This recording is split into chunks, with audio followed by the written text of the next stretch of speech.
All right, you can see your little screws right in here.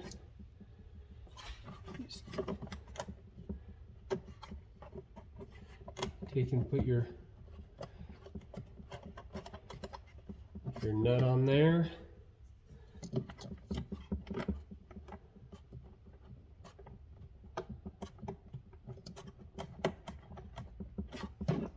I like to use a socket.